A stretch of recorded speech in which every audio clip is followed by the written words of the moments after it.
It's like the giant elephant in the room. A lot of people know it's there. A lot of people see it, but they're kind of like rubbing their eyes and they're like, do I really see this elephant in the room? I'm not sure. I know my own kids are sick. I see that kid over there sick. There's a whole lot more autism than there used to be. But no one's really confident enough to step up and say, something is wrong with our kids. Hey, you guys, like to shake people. And that's what we need to do. We need to see the elephant in the room. And this is what the elephant in the room is. 54% of our kids have a diagnosed chronic illness. That's diagnosed.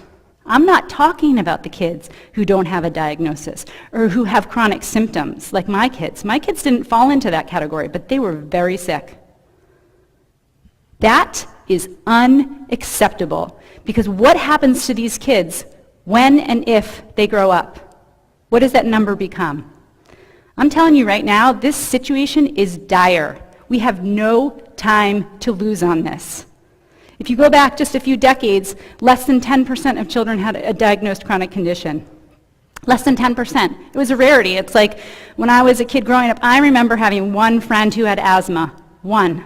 There was no ADHD. I don't even remember the symptoms of ADHD in my school.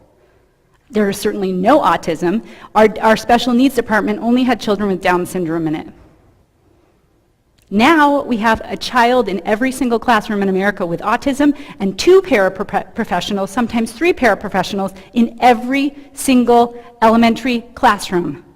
How is that normal? How is that okay? And if we take these rates and we project forward just a few years, everybody, the vast majority of children, will have some kind of diagnosed chronic condition. Our kids are sick.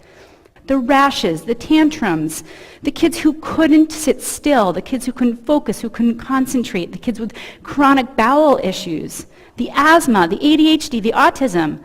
And I thought to myself, this is insane. This is not normal.